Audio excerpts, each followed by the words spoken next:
Today, we'll be talking about Avatar 2, The Way of Water, and how James Cameron and the team at Weta Effects have once again redefined visual effects in film with underwater motion capture technology and their digital worlds. Before we do that, we'll take a quick look at how Weta evolved motion capture and how it got to where it is today. Alright, let's dive right into it. It's been 13 years since Avatar was released and reshaped the way we look at computer-generated worlds and the level of fidelity that the actors within them are captured in. And it's no secret that the biggest movie of all time took some technological leaps to get there. Now, motion capture is nothing new. Major movies and video games have been applying high-resolution models to captured performances like these for the past 20 years. And if you've seen any behind the scenes from any of these movies, you'll notice the actors wearing these weird suits, sometimes with helmet camera rigs and dots on their faces. To put it simply, all of these dots and symbols help motion cameras track the actors' precise movements in space to capture more realistic animation performance. Hence, motion capture. All of the little nuanced details in your facial muscles and eyes, the texture of the skin.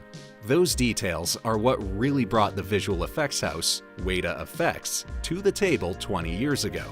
Weta was co-founded by none other than Peter Jackson, whose team famously created The Lord of the Rings and specifically Gollum. Gollum is said to be the first fully mo-capped performance placed on a physical set alongside real physical actors. Now, there's conflicting opinions saying that Jar Jar Binks was the first in Phantom Menace, but George Lucas seemed to have scrapped the idea in testing and only used performance as reference for full animation of Jar Jar. So we spent $100,000 on that suit that we didn't need to spend. So going back to Gollum, to make him a believable, realistic character within a scene, Weta had to make some upgrades to motion capture technology to keep every aspect of Andy Serkis's performance feeling authentic. First, they stuck Andy in one of those motion capture suits and painted dots on his face as reference points for his facial expressions. Weta also created a system that applies subsurface scattering to Gollum, a groundbreaking upgrade to how computer-generated skin takes in and bounces light to represent realistic texture. The same can be said about the eyes.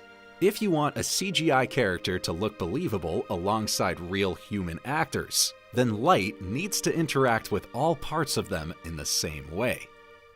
Now we can flash forward to the first Avatar, where Weta teamed up with James Cameron to revolutionize virtual production. This allows filmmakers to blend virtual models and worlds with real actors live on set. Cameron was able to walk around the set with a first-person perspective of Pandora and the characters within it, all motion tracked in real time.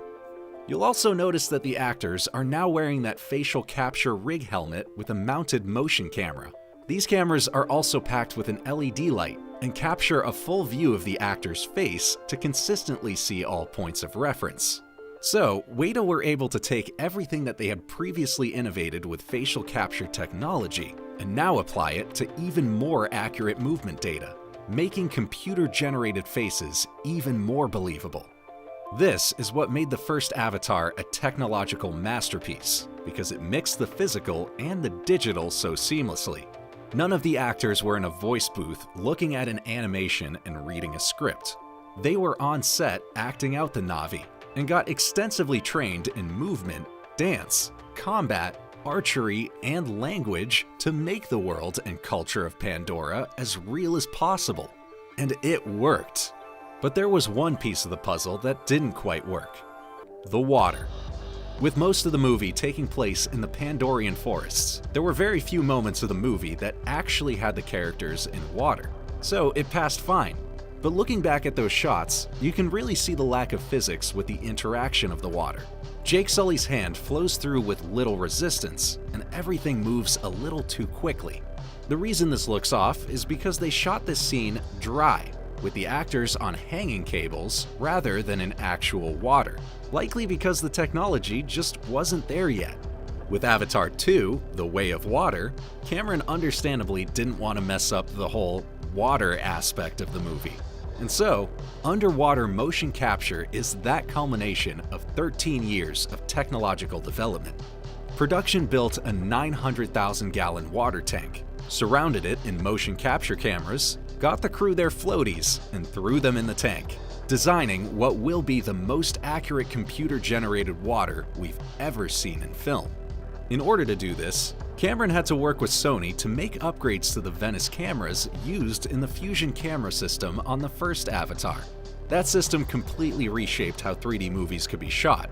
With a much more lightweight payload, James Cameron was able to shoot with a 3D camera rig on his shoulder in a virtual environment, something that was unheard of.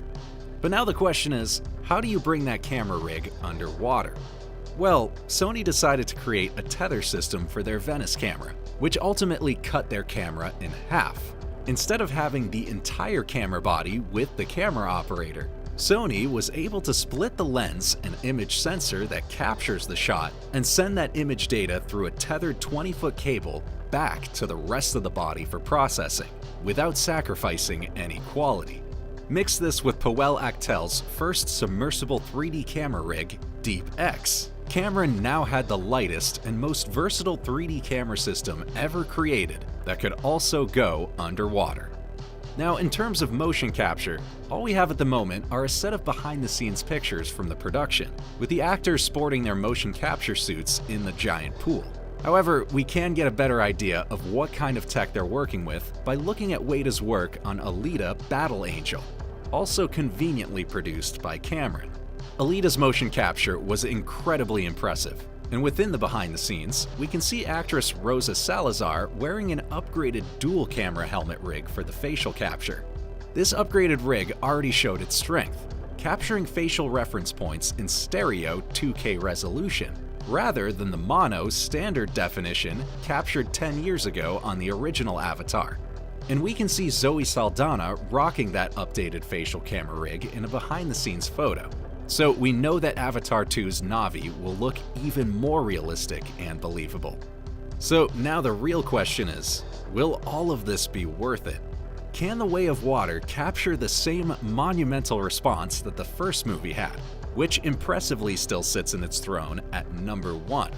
James Cameron seems to already be worried about this, saying that Avatar 2 will have to hit the 3rd or 4th highest grossing movie of all time just to break even. Something that executives are calling the worst business case in movie history. Avatar also doesn't have as much of that franchise universe aspect to it.